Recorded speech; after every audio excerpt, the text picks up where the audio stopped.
Good evening to everyone. Let's try it again. Good evening to everyone. All right. My name is Minister Kyle Early, and on behalf of Dr. C.J. Matthews, the pastor here at Mount Sinai, and the president of United Pastors of Missions, we want to welcome you here and give yourselves a round of applause for being here. Amen. Tonight, Dr. Matthews could not be here, but he does send his best wishes to the success of this program. We do have other clergy from United Pastors that are here. I see Dr. Larry Macon is here, Bishop Perry, Pastor Gerald Cooper, Pastor Hurst is here, and so the clergy is represented very well here tonight. Amen for that. At this time, I'm going to hand it over to Randy McShepard, who I guess is our moderator for tonight. And again, we thank you for being here, and we ask that you would have a wonderful time here. God bless. Well, good evening again. My name is Randy McShepard. I am the co-chair of the Public Engagement Committee for the County Reform Effort, joined by my co-chair, Mary Danahan, who's with Cuyahoga County Child Enforcement. And I would like to, at this time, ask all the other members of the Public Engagement Committee to stand and be recognized. Thank you. The entire group has worked extremely hard this summer, bringing these forums to various pockets of our fair county. But to show you our agenda for the evening, I'm going to do some very brief opening remarks, talk a little bit about the purpose of these public forums, and then we'll turn it over to the Transition Advisory Group, Gary Holland, and he'll talk a little bit about the charge of their committee or their work group and the status of their work. And then we have two guests presenting on procurement and public works. I'll introduce them later. And then we'll go into our Q&A, which we think is the most important portion of our program. We really want to hear from the public. We want your questions and comments. And then we'll wrap up and have you out of here. So next slide. We always like to start with putting this all in perspective. We know that this is one of the most grand civic education projects of our lifetime. We like to say it's only every 200 years that we reform county government, and there's lots of changes underway. And for that reason, we think that as citizens of the county, we should take this very seriously and take the time to learn about what this change will entail and learn about who's involved and the charter and all those kinds of things. And a lot of those kinds of questions will be at least touched upon tonight. So we, being the Public Engagement Committee, view ourselves as having really three primary goals. Number one, with these forums, we want to educate the community on the status of the county transition process. And again, that is why we have asked for these fine people on the stage to share all the good work that they've done with you. We want to entertain questions and comments from the audience. And then we want to not just take those questions and comments for kicks, but we believe in taking your recommendations back to the respective work groups, the executive committee, and others to ensure that your comments actually are heard and hopefully incorporated into the upcoming work. So with that, I think if you go one slide, go back one slide. You probably can't read this from your seats, but this just is showing that we have taken our show on the road and we've tried to cover various regions of the county.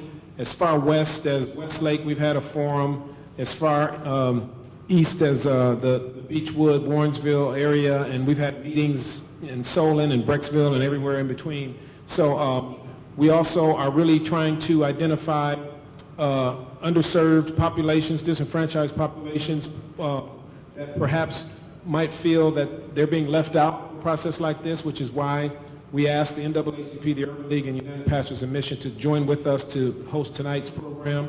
We were in East Cleveland a couple weeks ago with Mayor Norton to do his town hall meeting, and we have an upcoming Hispanic forum with Hispanic organizations. So I think we're doing a pretty good job of getting the word out and reaching out to as many constituencies as possible. And with that, I would like to now ask Gary Holland who is representing the Transition Advisory Group, to share an update. He'll tell you what the Transition Advisory Group is.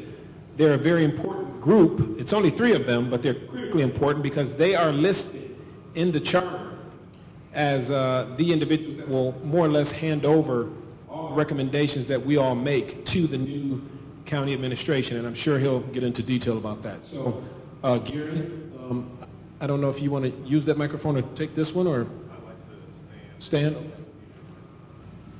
Good evening, everyone.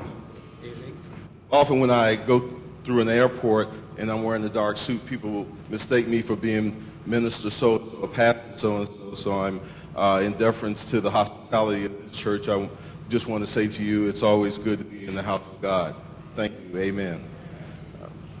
Let me begin by just simply bringing to your attention, if you don't have this fact kit that I left on the table, I have more publications here, but I would suggest very strongly that you go through it, and it answers a lot of your questions. And as I go through my presentation, you'll begin to understand some of the context of what is being presented to you.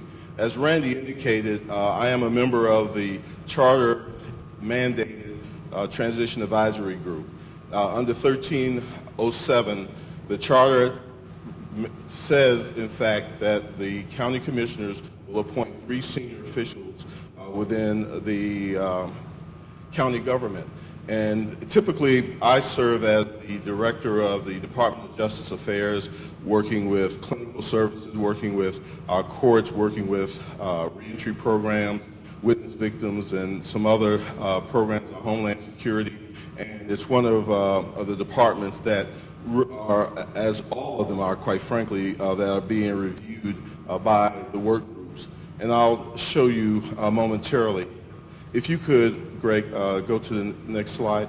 Thank you. I think to put this in context as well, you'll notice that we have had more than 1,400 individuals, citizens who have, over the course of since January.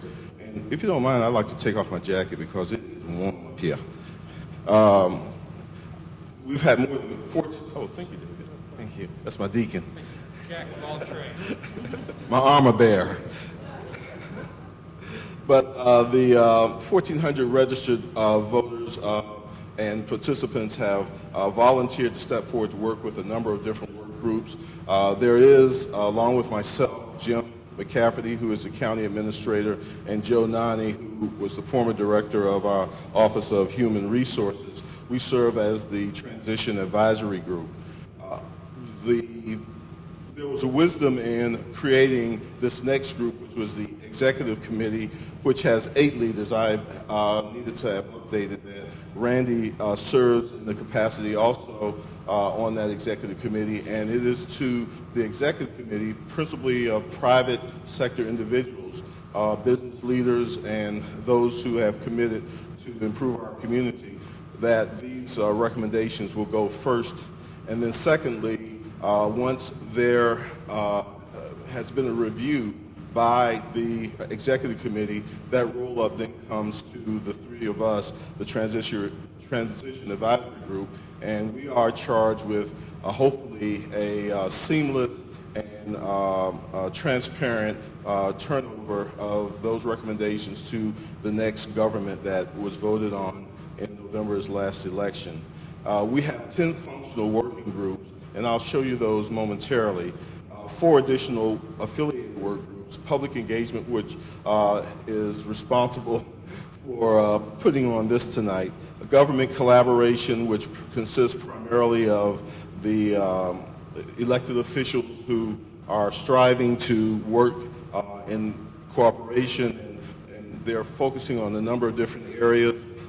There's a Code of Ethics work group that feels that given the need to reform county government in terms of our behavior, they will be bringing forth a model code of ethics that the new county council and county executive will review and the council may adopt. And then lastly, the campaign finance reform. So you can see that we, as of this week have had nearly 300 of these types of meetings, not only just the forums, but the actual getting down to the work. And when David and Lenore come forward to talk about their particular work group, they can begin to tell you how that process worked.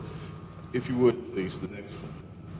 What I had talked about here was the way that we began then to arrange the work that started in January, right after the election and after the transition advisory group. Again, myself, Jim McCafferty, and Joe Nani, we were invested with coming up with a process. So we worked very closely with the reformers who are called New Cuyahoga now, and we worked very closely with them. So there's a county government collaboration and a private sector collaboration. And instead of going separate ways and hoping to come out at the same place at the end of the process, we essentially decided to have a partnership that would respect the wishes and the mandate that was given to us in the November vote. So that transition executive committee began that collaboration. And as you can see, we have a number of different, at the bottom, of those 10 functional groups, of which the Procurement and Public Works work group will be making the presentation tonight. We've also focused on all the areas of county government, and that's what these functional groups focus on. Everything from boards and commission, of which we found out today there are at least 100 of those, and they have to be reviewed and determine whether or not it makes sense for them to maintain their place in county government. The county council planning is one important. As you know, 11 members of the public will be, who are standing as candidates, will be elected, and they will serve as our new county council with the policy making and legislative responsibility and the checks and balances against a strong executive, which is also captured in the charter. The economic development work group, the finance and administration work group, human capital quality places, that focuses on the large-scale economic push, job creation, and workforce development. Human capital looks at entrepreneurship, small businesses, and has to link then with the economic development components, so that everything is downtown, that it's going to be neighborhood focused, and it will, in fact, work with improving the quality of life within Cuyahoga County. Human resources, because the charter does now provide for a human resources commission as well as a director of human resources. There are no guidelines on how that works. And so this work group, this task group of private and county employees will come up with a model that will be presented to the new government. Human services, when you vote for those levies each year, they support a number of services that are safety nets for our citizens. And we want to maintain that, and there is an imperative for that human services work group to look at funding, to look at how those services are delivered. Can it be done more efficiently? Are we doing the right things now for our citizens? Are we helping the right people, getting the services to them at the right time? Information technology is where we think we're going to have significant cost savings, because under the current system, we have had elected officials, sheriff, the county, the coroner, the treasurer, the auditor, the county commissioners. Everybody had their own budgets, and the courts, everybody could do their own thing, and you might have anywhere from 7 or 8 different computer systems with the same function, but doing the same thing, but everybody spent their money. Under the new regime where everybody reports to the county executive, what you will have is an answer to a question. Where it can be done, then we can begin to look at enterprise systems and ways to create networks that are less expensive than what we're spending now, maybe 3 and 4 times. Justice Services, where my department is, we're looking at the sheriff, who will be an appointed official. We're looking at the medical examiner, formerly the coroner, who will also be an appointed official.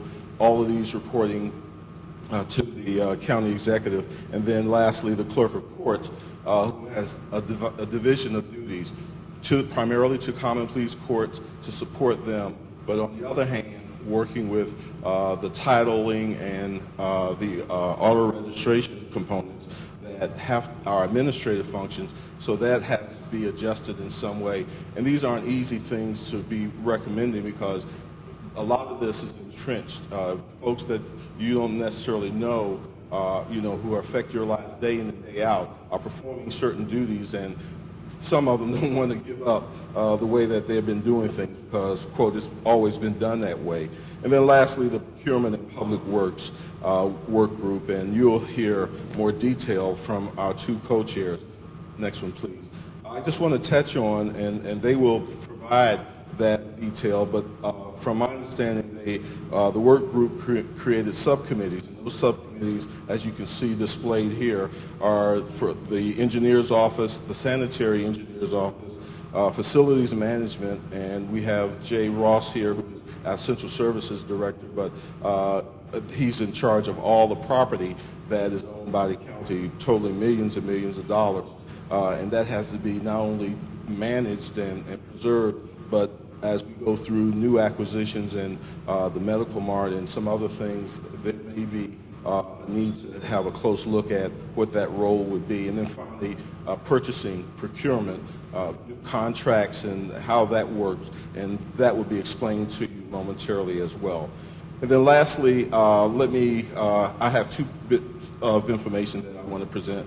One is this calendar so that you understand what our work process timeline is. And you can see that we've had a candidate informational session where nearly 100 candidates for both the county executive and the county council were presented with information about how county government works. It was sort of a preview, if you will, for those who will be successful in November of what they'll be dealing with: budgets, operational issues, and also getting a point of view from people who have been there and done that in Allegheny County and in Summit County, our neighbors to the south.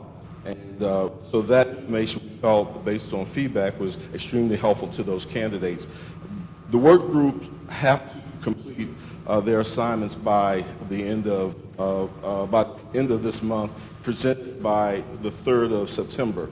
And then that comes the primary election, and then what we will do as a transition advisory group is provide, again, a second bite at the apple, if you will, for those successful candidates who will go into the general election. And as you can note there, we'll have that session. We just determined today that it will be on September the 21st, and that will be announced shortly as well and posted on our website.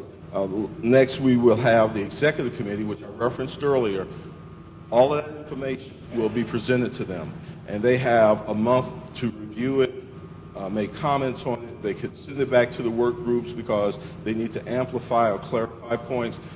If they have additional questions, they would ask the co-chairs and the work groups to respond to those questions, and then they will determine what they will accept, and then finally at the end of September and through the whole month of October, three of us, Transition Advisory Group, will review the entirety of those recommendations so that what we finally turn over, the playbook that we finally turn over to the elected, the candidates-elect rather, will be the finished product with an understanding that if they have questions, we'll work with them on the transition. We'll answer what can happen on the first day, what can happen in the first 30 days, what can happen over a longer period of time. And we will also categorize what we have, because there will be some things they simply cannot do in the first year, in fact, as they learn their role, because we haven't done this before. It's been 200 years since we even had a change in government. And then finally, after the general election, we'll begin about 64 hours of Cuyahoga County 101 with those candidates, and then hopefully that primes the pump so that come January 1st, when they raise their hand and take the oaths of office, they'll be at least reasonably prepared to take over the duties and the responsibility of running a new government. And then hopefully those decisions that are made will be not only acceptable to and true to the work of the voters that brought in this new charter, but will also lay the groundwork and the vision for how this this county should progress. And then finally, I just want to caution that you don't have to listen to people like me all the time, that you can do a little homework, because we post everything that we've done in the interest of transparency on a number. If you're my daughter's age, you can do Twitter and tweet. You can go on Facebook. I would urge you to attend public forums, because there are some that remain. And more importantly, everything that we do, summary notes from each of the work groups, when we have these public functions, the videos are all posted on this website, which is charter.cuyahoga-county.us. So if you have access to a computer, I really encourage you to take note and then use that medium as a way to get the best information, because you are going to be asked to vote for candidates that are going to change your lives as well as change the way we are governed. Having said that, Randy, it goes back to you. All right, well, thank you very much, folks.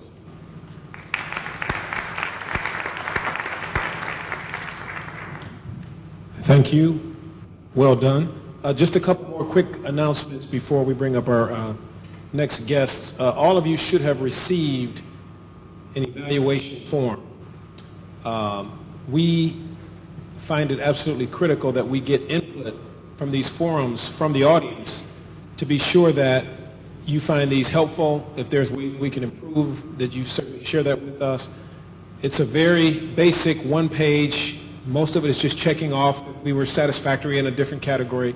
So please take the time to complete those. There will be people stationed at the exits to collect those on the way out. But it really, really is helpful to our process. So please, as you listen to the comments and think about some of the things that come to mind, please feel free to jot those down on the forum for us. Secondly, I took the microphone back from Mr. Holland, because after our next presentation, we will then open it up for questions and comments from all of you for all three panelists. So with that, I'd like to now introduce those that are doing the heavy lifting of procurement and public works. We have Lenore Lockett, who's the current director of procurement and diversity for Cuyahoga County. And we have David LaRue, who's a local executive with Forest City Enterprises, but also very active in the community. I've always admired the hard work he's done with the Cleveland School of the Arts. He's been very diligent in helping that school. But they and their respective committee members have worked very hard to really drill down on a very important aspect of county government reform, and that would be procurement and diversity and purchasing and public works. So with that, I think your microphones are on, and I don't know if you have PowerPoint or handouts, but if you could just direct the audience, we'll take it from there. Thank you, Randy. And Gary, thank you. We are pleased to be here. And so is the feedback. We had, as we talked about earlier, took this engagement seriously when I was asked to participate. I remember a discussion I was having back after the citizens of Cuyahoga County voted right after the election to change government. I was talking to a group of young people who were, I think, excited about the change. And what I had encouraged them to do was to participate because, as Gary said, we have not had a chance to change our form of government in Cuyahoga County for almost 200 years. And the participation of you being here tonight, of not only myself, but Director Lockett and the other co-chairs of our subcommittees, really means a lot, I think, to the future of Cuyahoga County and its citizens, and that's what we all participated in and why we all got involved. With procurement and public works, Lenore and I, there should be a handout that everybody has. We tried to make enough copies where you could just read along rather than trying to follow a PowerPoint. Our objective tonight is going to make sure we go down and look at the recommendation topics that we've listed. First start with what our proposed charge was and what part of the charter we are trying to address in our committee and subcommittees. And From that, the recommendation topics is Gary said, we are not done. We are getting close to being done. We've been working since the end of February on the review, what the actual business that was going on in procurement and the engineering department and central services, et cetera. We've been evaluating that, discussing it, benchmarking against other counties that have done this, whether it's Allegheny County or Summit County. We've been doing as much research as we can as a group. So just very quickly, our proposed charge just at the top of this handout was to review the existing infrastructure, supportive service, including the engineer, Department of Central Services, Department of Procurement and Diversity, and evaluate, document current service delivery processes for both charter and non-charter agencies, and then recommend an organizational and operational structure that maximizes efficiencies in infrastructure and supportive services, areas including existing agency chargeback processes, property lease inventory, facility maintenance contracts, enterprise system planning, and centralized procurement processes. That's what we've been working on for the, again, past 4+ months. We are getting, again, towards the end of that program. We had a meeting on the 5th of this month to start that summary and drafting process. We have one more meeting. Again, I encourage you to attend. It's on the 18th of this month at 2 o'clock in the afternoon at the Engineers Garage at the off the Detroit Superior Bridge. We have welcomed everybody to participate. Again, we've had great participation, not only from the business community, but from the county employees, and I thank everybody who was involved. I was going to ask our subcommittee co-chairs to stand and be recognized, and maybe what we'll do is just, they are here to answer questions afterwards. So our Central Service Subcommittee co-chairs are here, as well as the Engineering Department co-chairs. Again, I thank them for coming. And with that, what we're going to do is I'm going to turn it over to Lenora to start maybe giving you some background details of what it is we had went through to get to this point, and then we're going to jump right into these topics, these recommendation topics that we're finalizing. And again, we'll be glad to take your questions and feedback because that's what this is about, hearing what your thoughts are so we can react to that and see how that will fit in our recommendations that we finally send to the executive committee. So, Lenore? Thank you. Just to piggyback on some of the comments that have previously been made by their previous presenters, there's been a lot of work put into the future deliverable for this committee. Just to give you an idea of the depth of work and the research that has been put in, I would like to give you a few statistics. First, since the end of February, we've had over 50 meetings. That's including all 4 subcommittees. There have been more than 50 volunteers that have repeatedly participated and volunteered their time toward the outcome. There's also been engagement of others nationwide in teleconferences to try to make sure we're bringing the best ideas, best practices back to Cuyahoga County so that we can get the best out of these recommendations and for the Cuyahoga County's future. In particular, we've had presentations by experts on design build, some of the benefits that the county can have once they have the opportunity to opt out of ORC 153 with Jeff Applebaum, who, as you may know or may not know, he's currently the lead consultant with the county's Medical Mart project. We've also had teleconferences with other counties that have the structure that Cuyahoga County will have beginning January 1st. In particular, Summit County, we've spoken with their Director of Public Procurement, and also with Allegheny County. He went through a similar transition approximately 10 years ago. And also, just to make sure that we are getting the best management practices, we've also been investigating and getting insight from others who, on their own, do research to get what the best practices are for public procurement. For instance, we had a teleconference with Dr. Cliff McHugh, who's with the Public Procurement Research Center with Florida Atlantic University. So there's been a lot of people that have brought their expertise to the table, but also have been open to views and opinions for others. We've tried to have a very open and transparent process so that the county can get the best for its future. As stated, we have a meeting beginning, our next and hopefully final committee meeting as far as getting the final deliverable product is August 18th.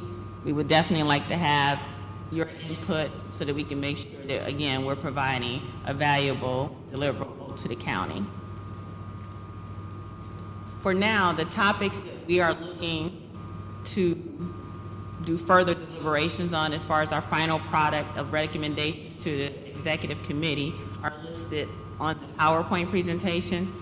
And we're just going to briefly highlight a few of them. Hopefully, if there's one that was skipped in the Q&A, you can ask further questions at that time on that subject. The first and the charge and the first recommendation topic listed is the organizational and operational structure of the Public Works Department. There are certain departments that were specifically stated in the charter that the public voted on, but there were also certain departments that fit within that definition that were not necessarily mentioned.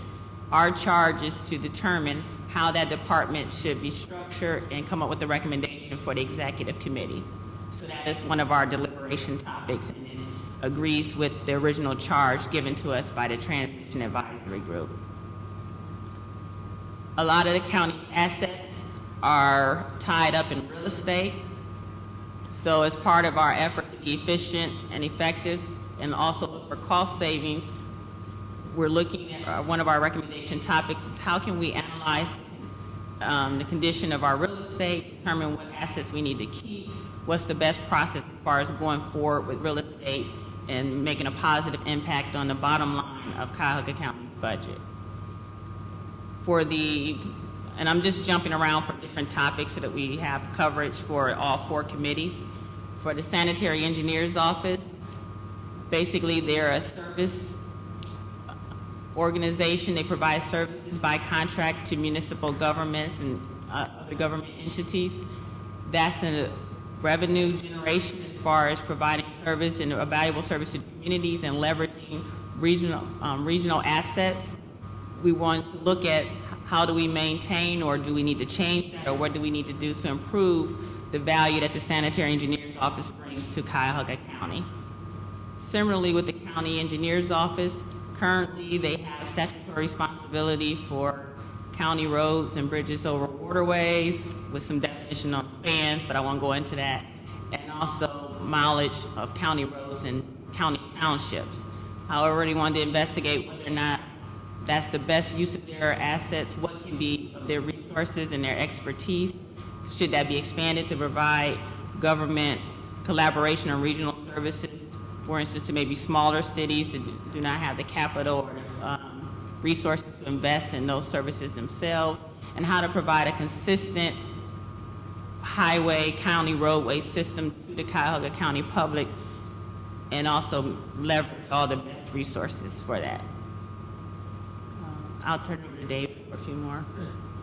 One of the things that became apparent as we were looking at all these is something we've all talked about, and I think it can be best represented with Cuyahoga County, is opportunity for regionalism.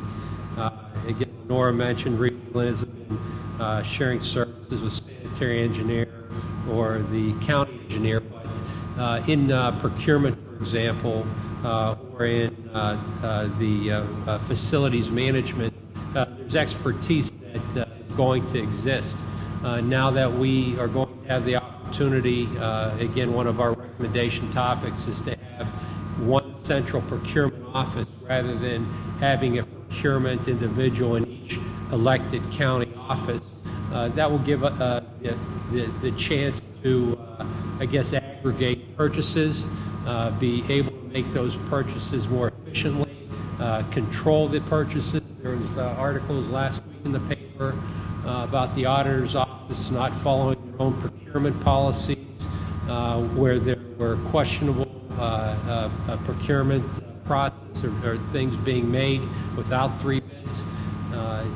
Those are things that we see coming together under one office. But once you do that, being able to buy basic commodities for other governmental entities within Cuyahoga County becomes an opportunity for everybody to share in savings. It's a process that every business goes through. When in private enterprise, we try to make the best purchase decisions we can on the largest quantities because we get the best price.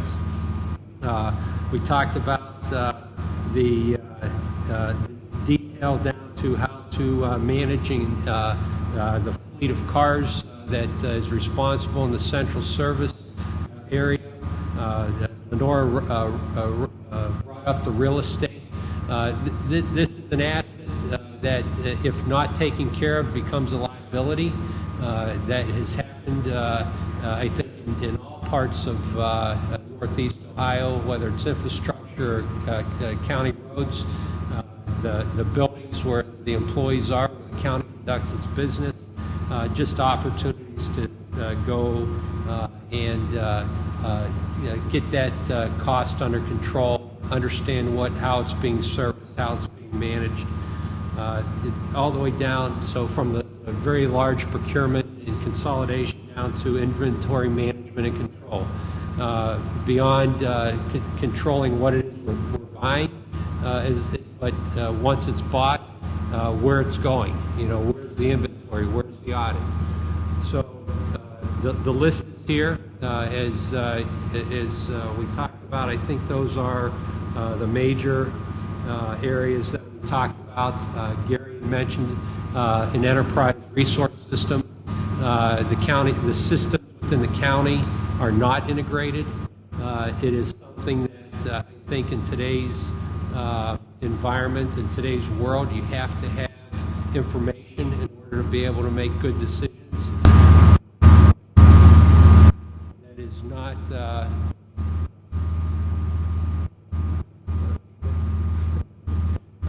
not something that is readily accessible to any, I guess, Lenora is Director of Procurement Diversity right now.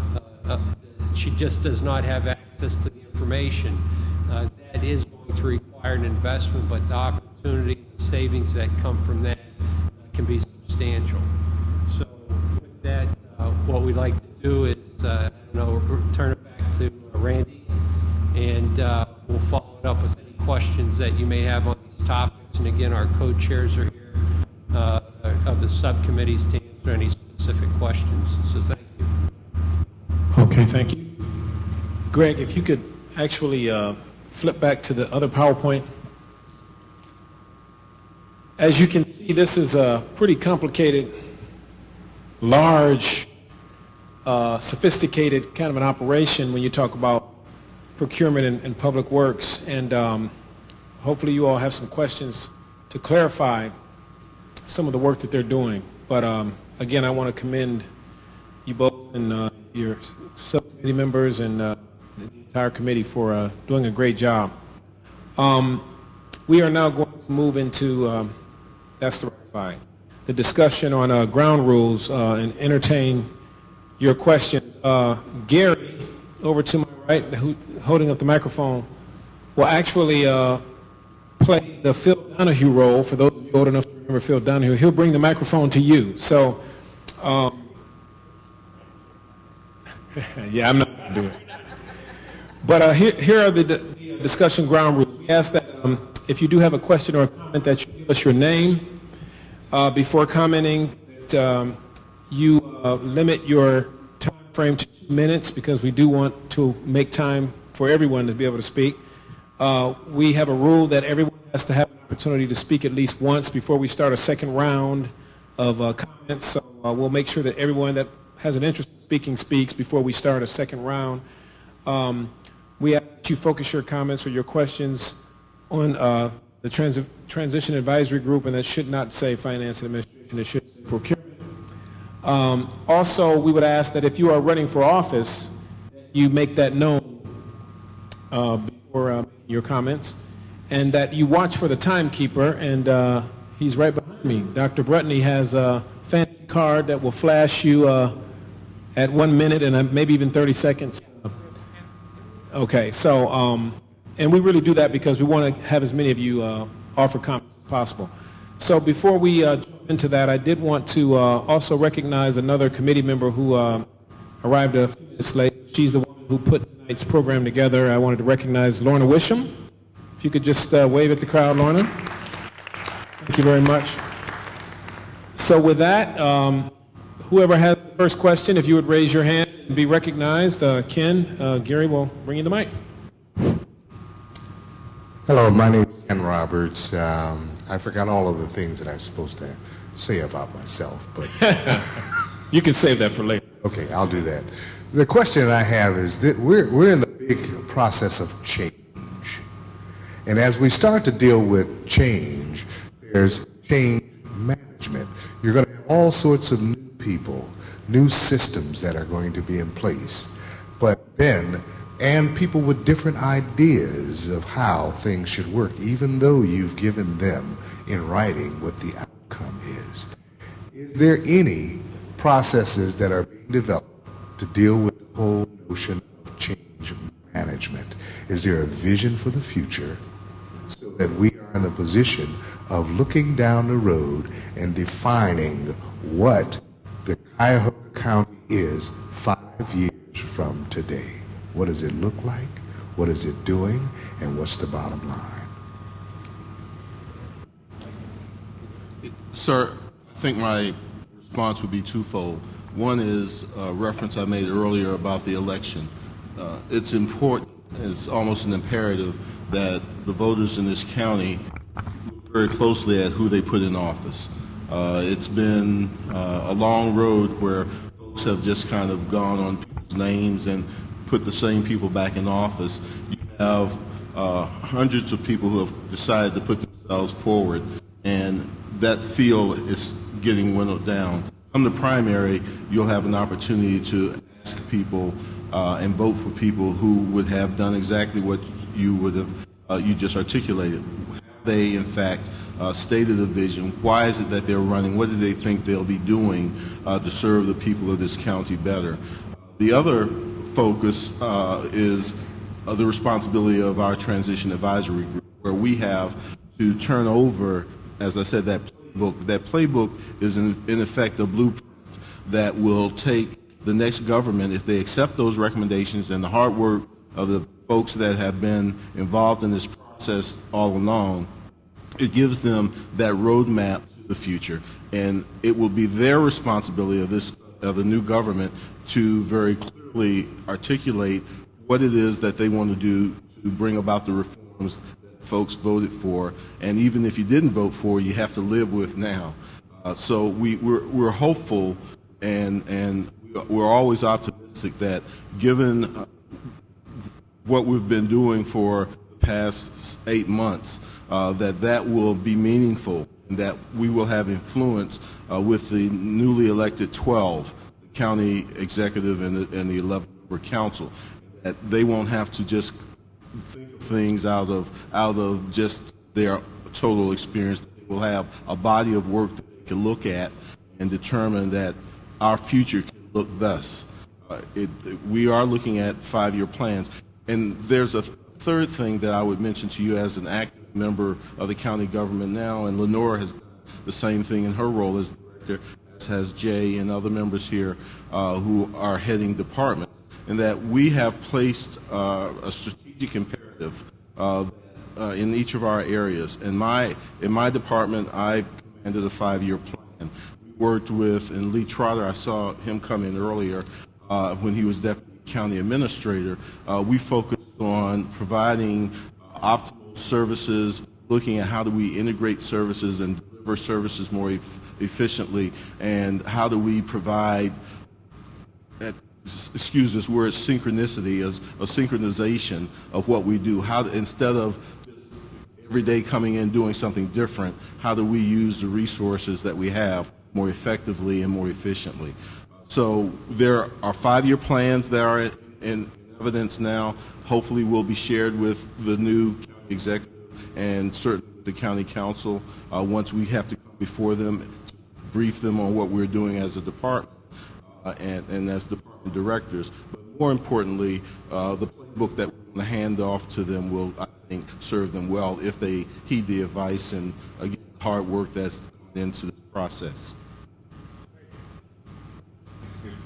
Congresswoman Martin Fudge, I have a question in reference to experience. Quite a few of the old players and old pros like Lee Trotter and a few other people that I'm familiar with have been around and they know the ins and outs of the positions. How much weight will be given to them in reference to the transition and in reference to some of the rookies that you may bring on the team in reference to how they will play and fill some of these roles to make this county government work?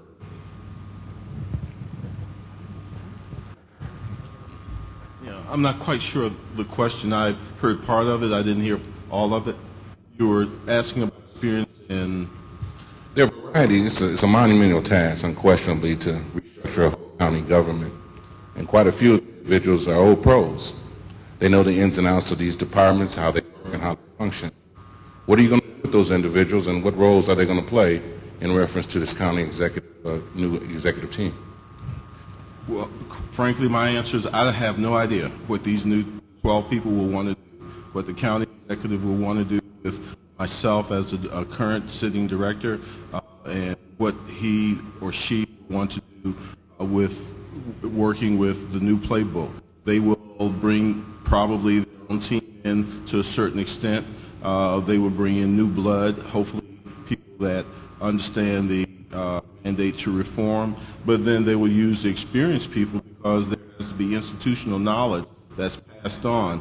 They just can't wipe the slate clean and start from scratch. It's complicated from a funding standpoint, it's complicated from how we operate, and they may have different ideas on management, but as 1,400 people who have been involved in this process have come to find out that county government ain't easy to do. It's a hard work, and there are funding streams that are so closely intertwined that to say I want to cut this budget and save $15,000 here or $10,000 there, that you have to look at the effects of that. So only the folks that have been around can explain that, even to the new people that come in.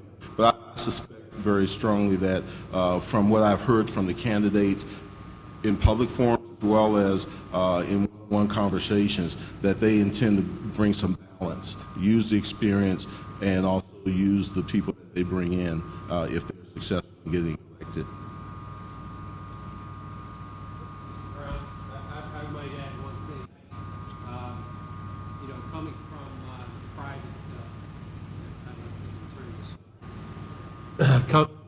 I would add one thing. I volunteered to do this, and coming from the private sector, there are perceptions that we all have about how public officials and public people on county's payroll, etc., perform their duties. And over this last 4 months and these 50 meetings and sitting down and getting to know Director Lockett and Director of Central Services and Engineering and Sanitary, there is a vast wealth of knowledge about how things are done, but there's also a vast wealth of knowledge how things can be made better, and because of different forces that have existed in the current form or the current form of government over 200 years. It's been a pile-on. Innovative and opportunistic ways to save money just have not been able to be achieved. But I think that anybody coming into a new situation is going to look for the best people to execute and deliver the services that are required. The first thing is, I believe, going to start with an evaluation of the people. And I know I was surprised and very pleased. My own perception has changed, and I think somebody else coming into that is going to make that evaluation themselves.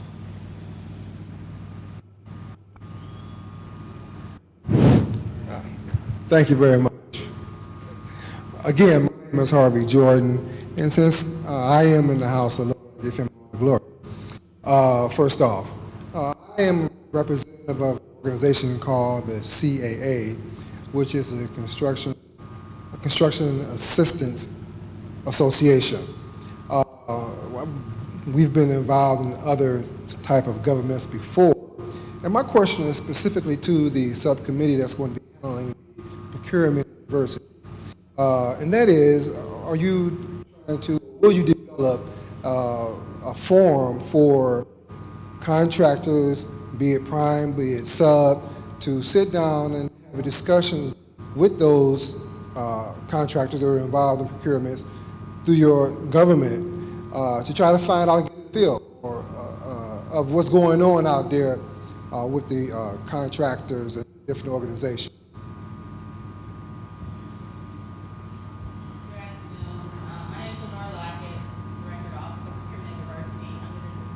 Procurement and Diversity. The diversity is for our SBE program, which stands for Small Business Enterprise.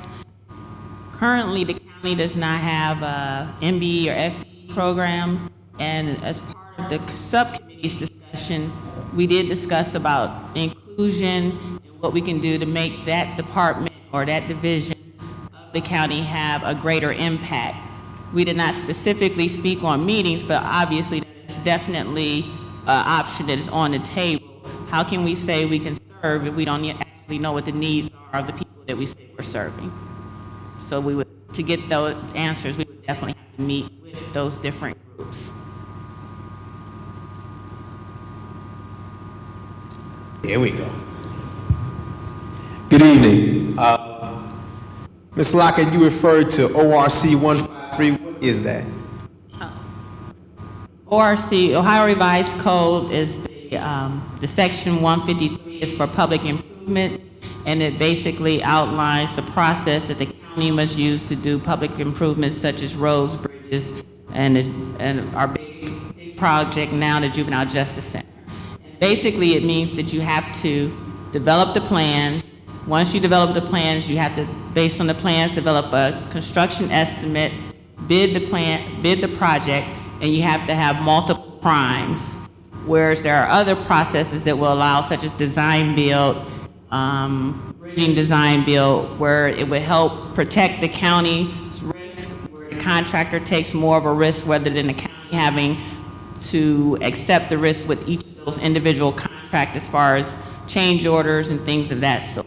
It also will help shorten the length of projects delivery from conception and design to construction completion. However, you can't just apply that process to every construction project because, as Gary stated, a lot of our projects are funded with federal funds, state funds, that have mandatory process delivery requirements also. Okay, and based on that, as earlier discussed about the contractors as far as diversity is concerned, when it comes to EO issues, will there be a standalone department in the county that will deal with this across the board, or will there be one specifically regarding procurement and public works? Again, as stated, we're preparing a recommendation. The final decision will be ultimately up to the 12 newly elected officials. However, as far as our committee, that's one of the areas that we're deliberating on. We're trying to decide whether the SBE division of Small Business Enterprise, which one of the discussions is to change it to inclusion. But that's one of the topics that's under deliberation. Should it be a standalone department? Should it be a part of another department? Should it remain existing part of the procurement department? That's part of the deliberation that the committee is going to continue on August 18th, and we'd love to see you there, Eric. Good evening. Thank you for coming. This is a great opportunity. My name is Ray Rosenberger, and my question is for procurement. You mentioned assets. Are you able to tell me what the total book value is of the county assets?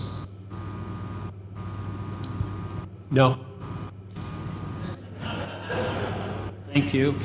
I could be more precise, but I don't think so. Could you narrow that down a little? No, I appreciate that. No, Thank you very much. Jay, Director Ross is here.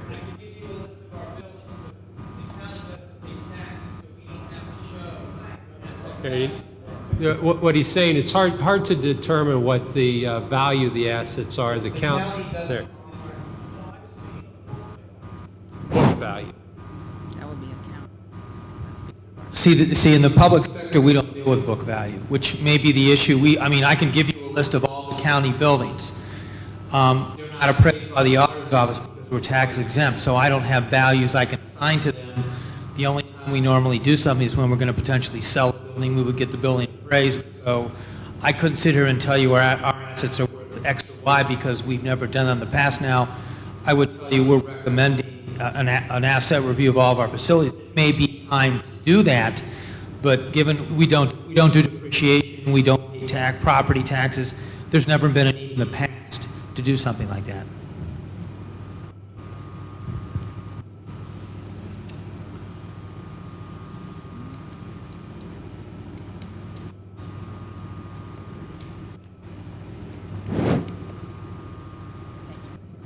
Marcia Mockaby. My question has to do with the ethics for procurement personnel with all of the issues that have transpired within our community in the past around ethics. What recommendations can you share with us that are being made around ethics for procurement personnel?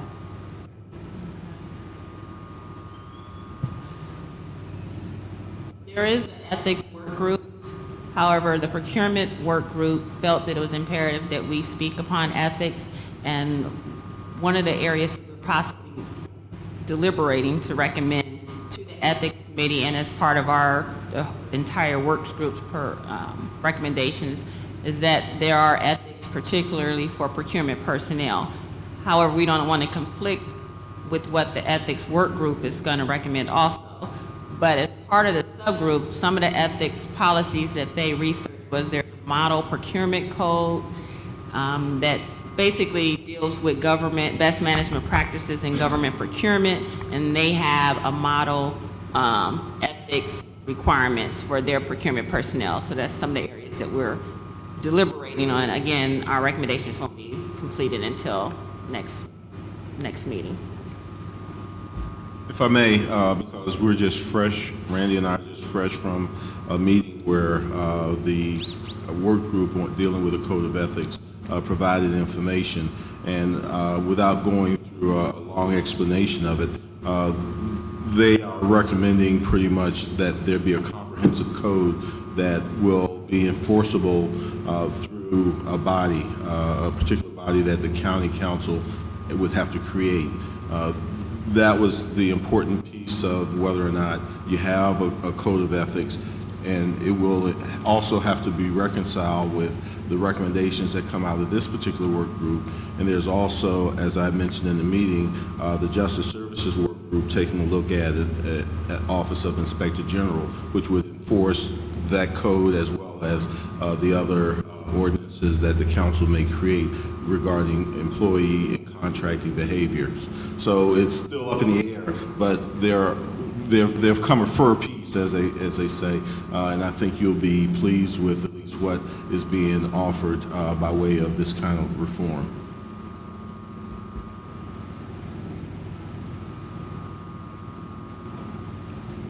Other questions?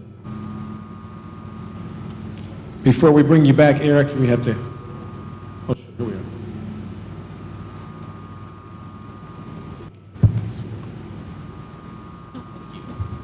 Hi, my name is William Turner. I work currently in the Secretary of State's office doing voter registration, but I'm here on my own personal behalf. I also serve on the subcommittee for public engagement, and we have been putting many of these forums together. But again, my question is on a personal nature and not anything to do of the public engagement subcommittee. My question is for recommendations that are made to the executive committee.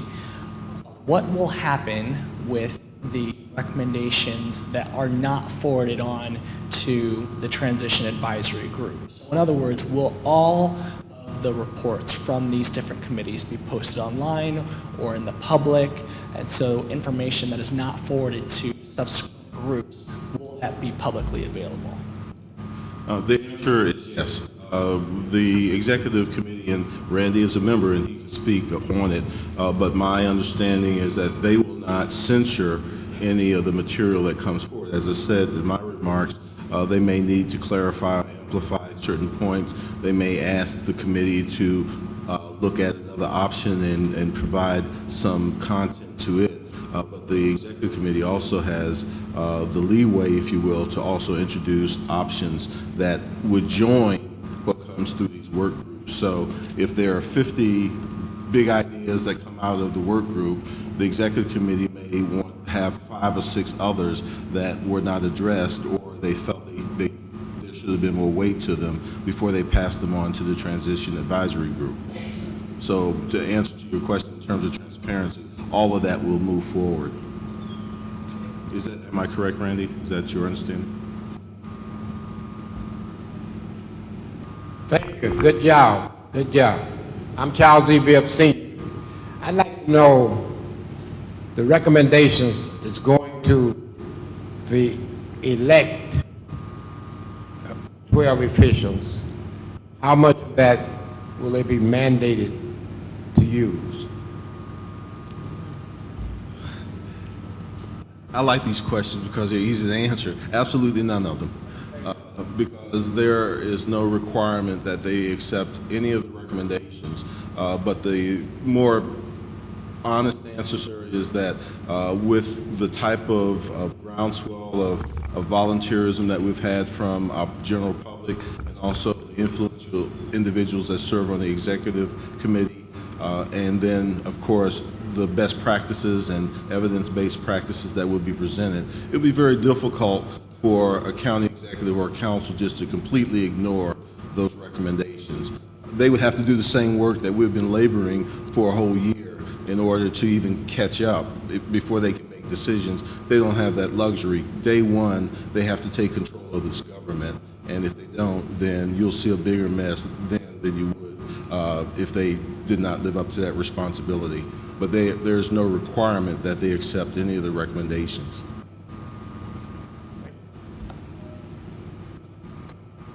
My name is Glenn Shoemate, and I have a follow-up question to, I guess, the last conversation regarding process. And I may have missed this earlier, but the recommendations that are being made, when will they be finalized? Meaning, when will they be shared and passed on to, and I guess there's this hierarchy of committees, but the final recommendations will be available when? The recommendations that go to the executive committee will be September the 3rd.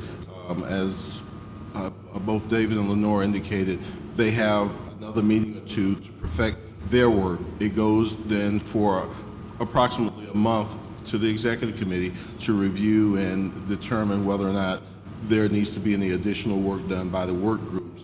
And then come October, first, second week in October, hopefully earlier, to give us time, then the Transition Advisory Group, which really are only 3 people, will work with our county executives and, not county executives, but the county directors and also our consultants to make sure that what we hand over is a complete playbook or process that we can then give to those 12 people. So it's think in 30-day increments until after the general election. And then there's a transition process between the election and January 1 when the new government actually takes place. So there'll be a lot of activity going on before that, but everything will be posted. Once we get those recommendations, it will be known to the public. Any other questions before we start round 2 of questions? Mr. Johnson wants to get back in, so there's a young lady there. Good evening. I'm Carmen Wildgoose, a retired school teacher, and this is a very interesting conversation about procurement and finances, but I have a basic question. I just wanted to know, how is this new layer of county government, how is it funded?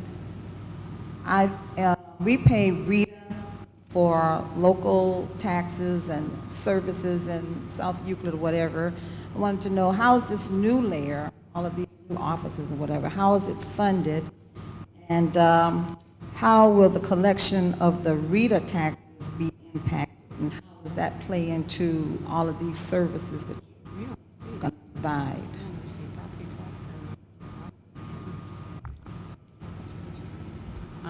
Lenora Lockett, I'm not in the finance department or Office of Budget and Management, but my understanding is that the county does not receive income tax. We receive some sales tax, property taxes, and license tax registration for your vehicles. And I guess at this point, there hasn't been an additional source of funding voted on by the residents of Cuyahoga County, so that new government will be funded by the current funding sources that are in place now. There is an exception, and that is what we referenced earlier, that the levies to support health and human services that supplement what we're trying to do in terms of providing a wide-ranging safety net. The voters will provide that funding as well. But again, that's an aspect of increasing your property taxes.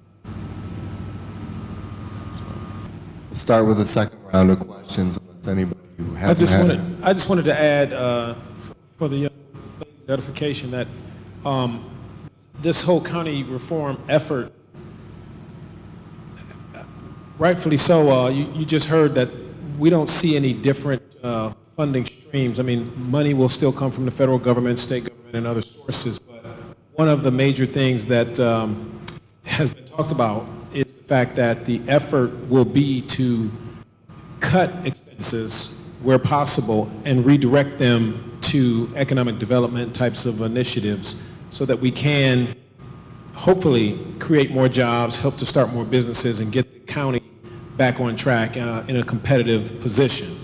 So it wasn't like when that was dreamed up that there was an idea of a new funding stream necessarily, but how can we be more efficient with the dollars that we currently manage and perhaps cut expenses where possible and redirect other expenses so that additional economic development dollars would be made available to then help with what most of us agree is critically important, job creation, job development, et cetera. Just wanted to add that since you were asking about budget. And yes, Gary, I think we can go ahead with the second round of questions. Mr. Johnson.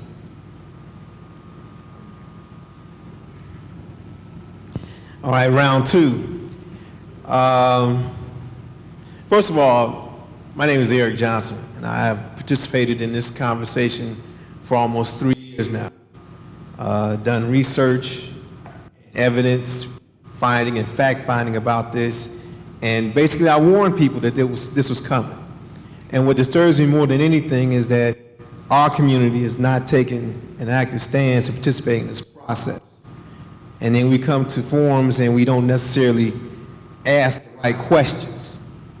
And I encourage you to get to some of these meetings, find out the information that you need to ask the candidates and the people who are going to lead you the right questions. Because when we don't ask the right questions, we never get the right answers. And our community has been neglecting that. I'm not going to any more meetings. I'm here today because this is the African American Forum. That's why I'm here. And being that this is the African American Forum, I have to ask the African American question. How is this process, all these things we're talking about doing and it's going to happen, how is this going to directly impact and benefit our community? That's what we want to know. I'm assuming that's a rhetorical question, Eric. I mean, clearly it's the same question you ask of any government. What is it that it will do to improve the lives and safeguard and provide safety for our citizens? I mean, this whole process that we have now inherited means that we have to do what we do better. We have to provide better services. We have to identify the needs. I think that was referenced earlier. And once we identify those needs, find out what's the best way to attempt attend to those needs, whether it's dealing with, again, in my field, the justice issues, public safety, or if you're looking at how do we use our tax dollars more efficiently, the benefit will come not only to the African American community, but to the Hispanic community and across the board. All citizens are vested in this process. So the only thing I can say to you is that it will require vigilance, not necessarily on the part of those of us who have been involved in it up to this point transitionally, but from the time that the new government comes in and the 12 people that you put in office, you have to be on them and hold them more accountable. That's how it will benefit the community through the articulation of the needs of this community and the people that you have representing you. I would just add, Eric, I feel your pain. We've been at many meetings, and Eric has made it his business to come out to many meetings, and not just Eric, but several people have said to me, as co-chair of public engagement, where is everybody? You know, why don't we have 300 people at a meeting like this? You know, asking the questions. And at this point, as we get later into the summer, as has been suggested, it's really about turning the attention, as you said, Eric, to the candidates, you know, and asking candidates where they stand on issues of inclusion. And if we're not asking those questions, then shame on us, because we need to hold them accountable and let them know that we're paying attention, we're watching, we're going to be mindful of the things that they say and hold them accountable once they get in office. And I'm proud to say that our Public Engagement Committee is making the recommendation that we create an Office of Public Engagement so that there's an ongoing opportunity for the public to be face-to-face with elected officials. So it's not about November is over and we'll see you in 4 years. No, there should be perhaps quarterly meetings. There should be opportunities for different constituencies to get in front of elected officials and continue the dialogue and continue to figure out how we sharpen our strategy. And keep in mind that 2012 will be a time where the charter states that we'll go back and have an opportunity to, again, make some adjustments to the charter, because we know that we're not going to get it all right this first time. So it does pay, as Gary said, to stay on those elected officials, because even after they get in office, your continued recommendations for change can actually lead to 2012 revisions to the charter that are more friendly and more supportive of what we as a minority community think is going to be important. But we have to know who we're voting for. We have to know, you know, who's asking to represent us, and not sidestep the issues. Ask the tough questions. You know, find out where they stand, because to the gentleman's earlier comment about, you know, the more established leaders, you know, not necessarily being a part of the new administration. Well, if that's the case, then we really should know who we're electing, because if they're not going to pull on the wisdom of someone like a Lee Trotter or lots of other folks, or even people like Gary Holland is saying he doesn't know what his status is going to be after this process. So, you know, those are the kinds of questions that we should be asking, and if we're not, we're really missing a big opportunity. Sorry for the soapbox, but. Greetings, everyone. My name is Sadiqa Hennigan. I'm a community activist, and I want to direct my attention to Eric's question. All I want to say here for our county is old paradigms die hard.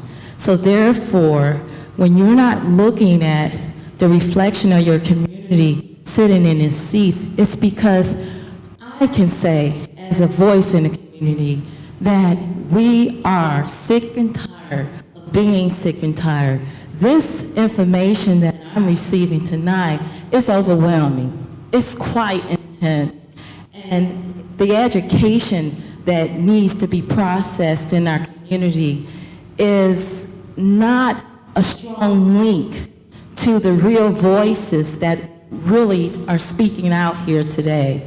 And how can we, as a question right now, tie the strong link where the community, not only the county community here, but our city, everyone, as we have said, can have a voice in saying what we want to say in a way that is going to register to the lay people.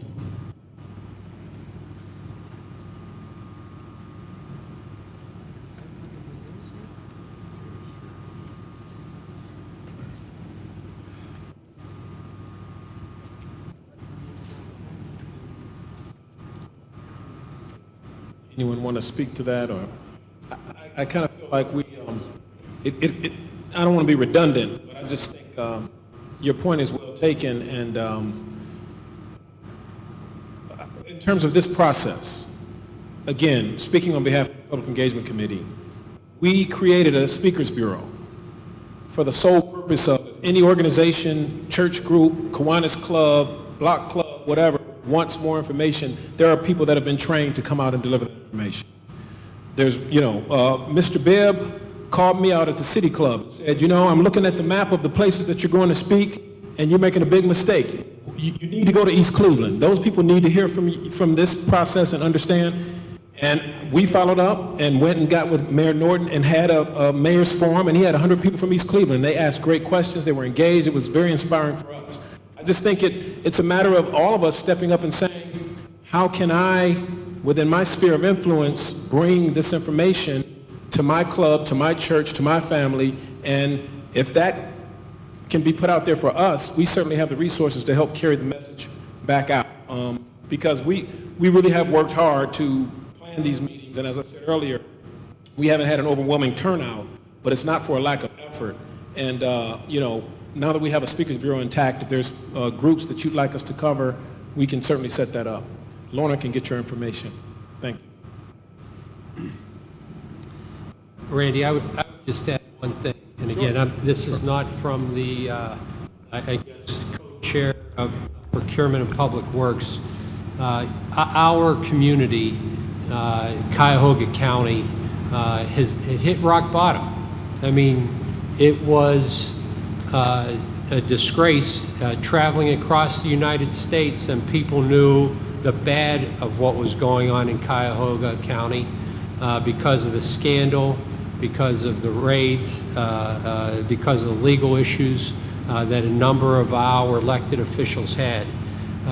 But with that hitting rock bottom, the voters finally took control of what was going on, and through that process voted and elected to change the very foundation of where the corruption was and where it was coming down from the top and permeating through our society. There's a new vision, and the new vision is that we, as residents of Northeast Ohio and Cuyahoga County, can do better. We are a community that has strained resources, but the resources haven't been invested wisely. They can be invested more efficiently.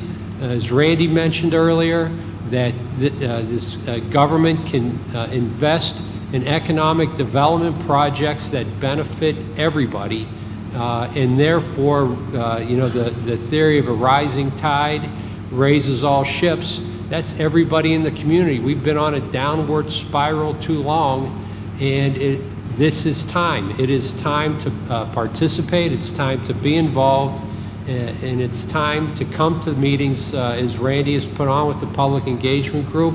Ask the questions, ask the candidates. And somebody asked earlier, what happens if the newly elected officials don't choose to use any of the recommendations of any of the committee? Well, we're going to vote them out of office again, because we changed the form of government. We can change the people easier, and it's going to have to be run, holding people accountable for our tax dollars. So, my editorial comment. My name is Shirley Thompson. My name is Shirley Thompson, and all that you've done seems to be really great. Is there a huge component that you have dealt with that deals with formerly incarcerated persons, in particular, this issue of jobs and how? Okay, this issue of jobs and how you plan to incorporate them back into society? That's a question that is within the realm of my responsibility, quite frankly. The Office of Reentry is one of the work units that that report to me, and we have for the past year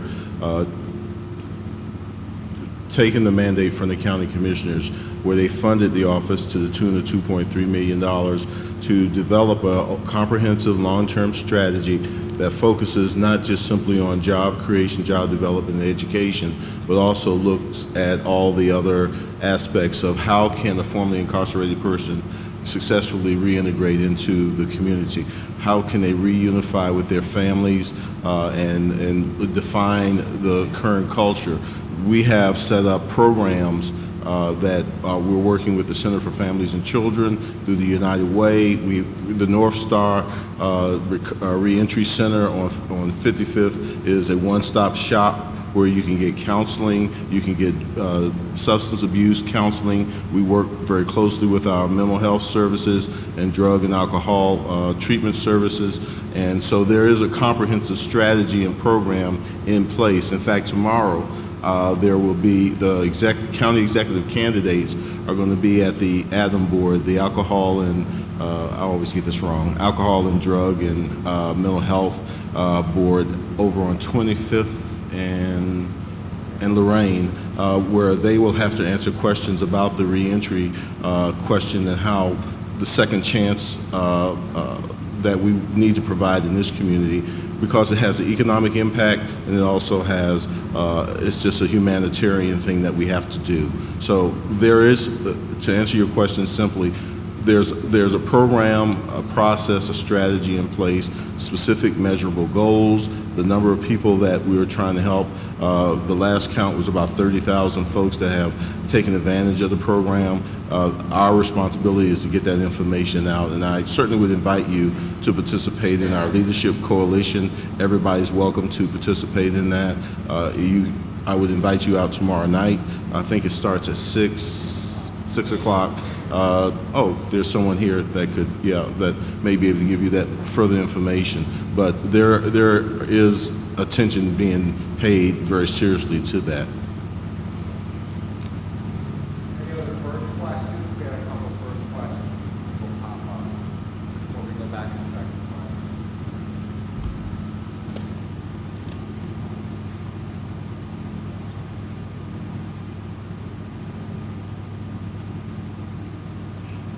Glenn Shoemate again, and I guess my initial question was about the timing and the process was one of wanting to ensure that candidates running would have access to the most recent recommendations or information, and that the subcommittees are presenting. So I guess, Randy, in your case with public engagement, that those recommendations are even though they may not be final, are they in any format that candidates would be in a position? Well, I don't want to ask another question because that's not my question. But from a process standpoint, I would hope that if you're close to thinking having recommendations, that those subcommittees would make those available so that the candidates can be at least enlightened, engaged, and ask about their positions upon some of those recommendations. My real question I wanted to ask, though, was really around procurement relative to the SBE versus DBE or MBE programs. And in your view, both in running the department now as well as in the transition committee, looking at Allegheny and Summit and other counties, is there, to the extent you can speak for your subcommittee, a feeling of a recommendation for maintaining a SBE versus adapting a MBE or DBE type of procurement program? And just curious about your current experiences, if you were around even when there was an MBE program prior to SBE. I'm sorry, could you repeat the last part? Yeah, just if your experiences and tenure at the county relative to procurement included the previous procurement process prior to SBE. I'll answer the last part first.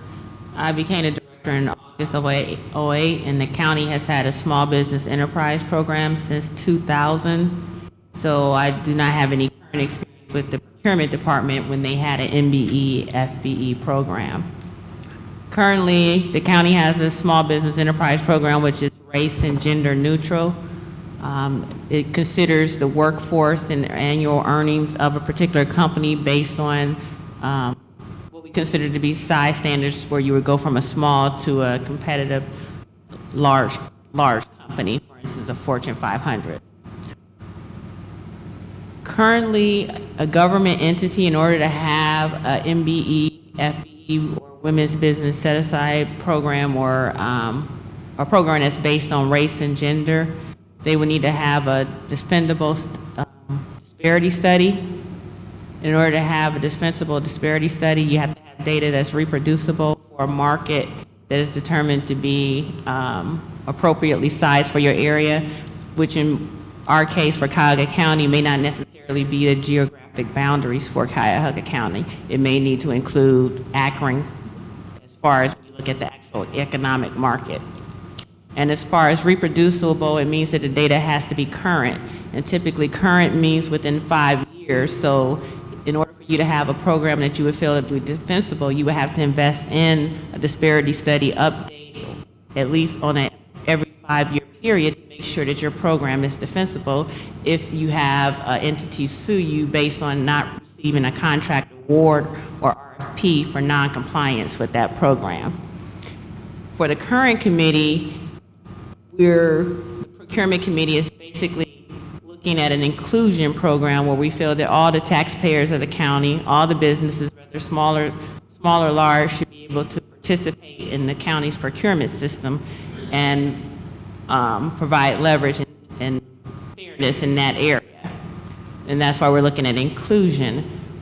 The desire to move towards and make that investment in a disparity study for investigation of a race and gender bias program, we feel would be the decision of that new government entity because of the size of the capital investment and also the capacity. The current small business enterprise division in Cuyahoga County, it consists of 3 people who handle the entire process from certifying over 300 companies, making sure each contract procurement over $25,000 meets the SBE requirements, and also providing some monitoring. As a director, I would like for the county, the next elected officials, to definitely look at any opportunities there are to promote inclusion for all races, gender, small businesses, local business, and things of that sort. But you have to keep in mind that those objectives at times may go against your other objective of being cost efficient. And then when I say cost efficient, it's just that sometimes when you promote subcontracting opportunities, there are additional costs based on the need for the prime contractor to manage the subcontractor's duties and provide extra supervision. And when I speak of efficiency, speaking of the opportunities, you gain cost savings and sometimes economies of scale when you have a larger contracts and larger projects. However, if you break those projects down into smaller projects, then you can provide opportunities for small businesses. So you have to provide a balance between being efficient and getting cost savings with also providing opportunities for all.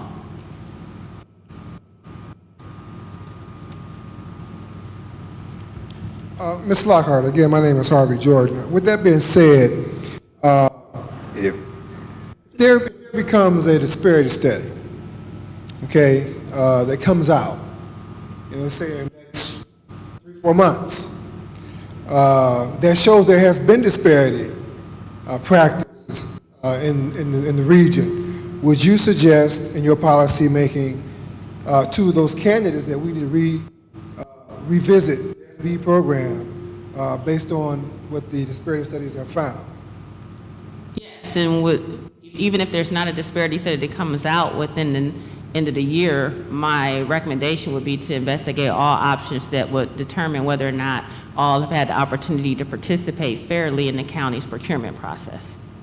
And if that includes a disparity study, that would be the disparity study is one way to determine whether or not there's been fairness or systemic discrimination in the procurement process. Who do I follow up with on the speaker and or the other subcommittees that we may want to have a forum with? You know, the procurement and diversity piece. Because this is like a policy writing sort of, you guys putting together policy for the recommendations to the candidates, correct? This is what the transitional team is about, giving recommendations to the candidate, right? So somewhat, we're writing or drafting policy. Is that correct? Am I reading that right? Well, there are recommendations that will have policy implications. There will be recommendations that go to the operational aspect of county government. We aren't writing the recommendations for candidates. We're hoping that they are ripe enough, if you will, by the 21st after the election, that we can share those recommendations in large form and highlights to those candidates so that between the primary election and the general election, there can be informed debate. But what we're really tasked to do, and that was referenced earlier, is that we have to prepare the manual that goes to the 12 elected officials come November.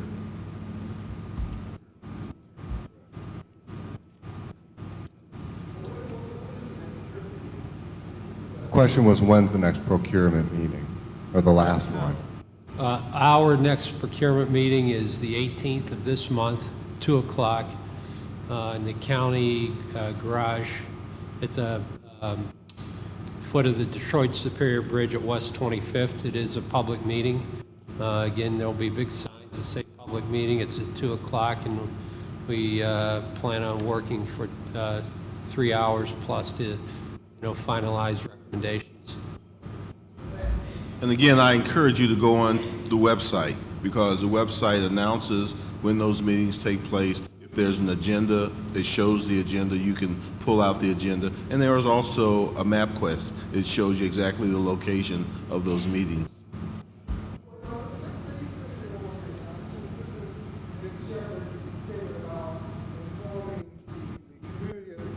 I sat here and watched 7 ministers that were sitting here in a group, and it's conducive. I mean, not very much conducive because they weren't interested, but it's important to get to the community by the way of the church. I mean, because that is the meeting place.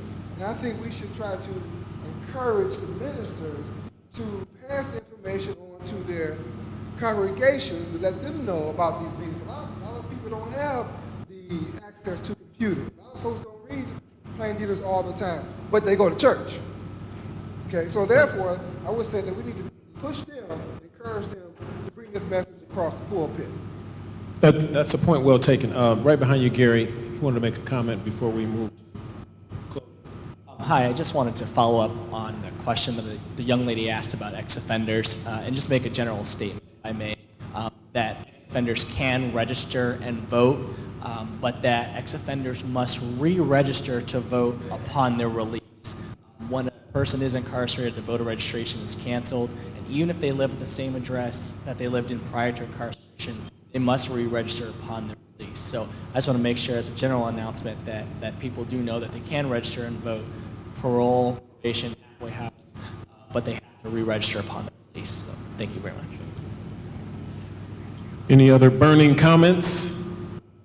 Greg, if you could advance the slide for me as I scan the room to see if there's any other comments. You can keep going. So the wrap-up slide here says that we will take this information back for further refinement by the work groups. Trust that your concerns and comments have been well taken by our panelists tonight and the committees that they represent. The great thing about this is Debbie Dow, my hero. Debbie, would you wave to the crowd? Debbie actually takes minutes of these meetings and posts them online. And so you can actually go back and not only watch or tell your friends and family and circle to watch this forum, but they can also go and actually read a summary of the meeting minutes. One other critical point is that we've asked you to complete the exit surveys. There is a couple of lines at the bottom of that page that asks you to comment on anything that you care to comment on. And if you have recommendations for these committees, for the process in general, or whatever, we are capturing all of that and working with Dr. Nabrutny and CSU and compiling all the issues and recommendations and feeding that back to the Transition Advisory Group as well. So please take a moment and fill that out if you haven't already. It's critically important. As Gary also said, charter at cuyahogacounty.us. The website is fantastic. I mean, there's anything you want to know, meetings, minutes, you name it, it's there if you want to read the charter. So I would encourage you to do that. And as you see, your ongoing engagement will be critical for the next couple of months. I do want to, before I ask my good friend Marsha Maccabee to offer a couple of comments, again, thank the NAACP, United Pastors in Mission, and the Urban League who partnered with us to make tonight possible. And I wish some of the pastors that were here could have heard the one comment, but it was our intention in reaching out to those pastors that they do, in fact, take the message back to their respective churches, because you're right, not everyone is computer savvy and so forth. So hopefully that message can be taken back to them. And since we do have one of our three co-hosts with us representing the Urban League, Marsha wanted to make a couple of general announcements before we close. And final thing about the collection boxes, Gary will be holding a box for those of you that exit in the back that you can drop your exit survey, and then there'll be a box right in the front door here where you can drop off those surveys. So please make sure you do that. Take it away, Marsha.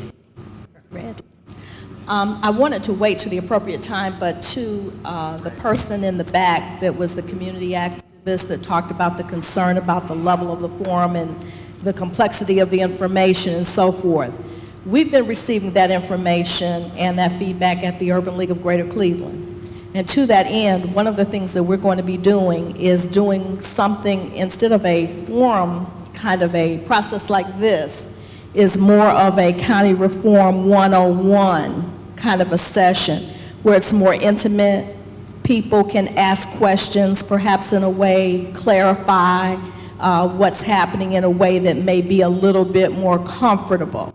So we're going to be doing that. In addition, we're going to be, after the primary election, then we will be having some forum candidate forum for those that will be progressing to the general election. And you will hear over the Kaleidoscope program that the Urban League is in partnership with every week. You will hear me talk about the importance of getting out to vote and the importance of this election that is so close to us. So those are some ways, and if there's any ways that we can help for anyone in this room who would like to talk to us about ways that we can assist in this process, we're open and we're happy to assist. Thank you. Thank you, Marsha. And if anyone did not get the fact kit, did everyone get a fact kit that has all this wonderful information that summarizes the effort? If you didn't, we have more copies, and just let us know and we can get these to you right here, because we understand there were a few that didn't get them when they came in. Yes, Mr. Bill.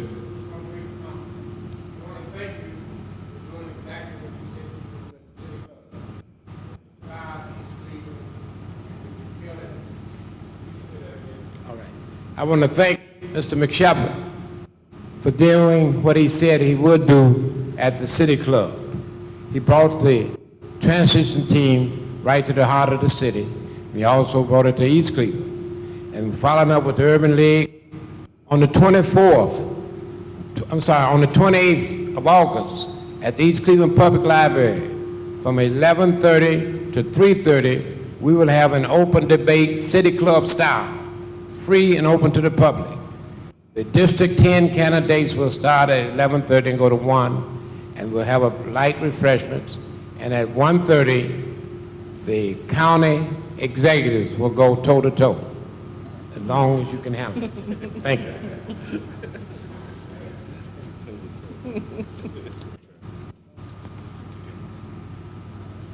Well, I think that concludes tonight's program. I want to again thank our panelists. We can give them a round of applause. And we certainly want to thank this wonderful church, Mount Sinai Baptist Church, and yes, and all the clergy. And we just hope to see you all again at a future forum. And please drop off those surveys as you leave, and have a safe drive home. Thank you.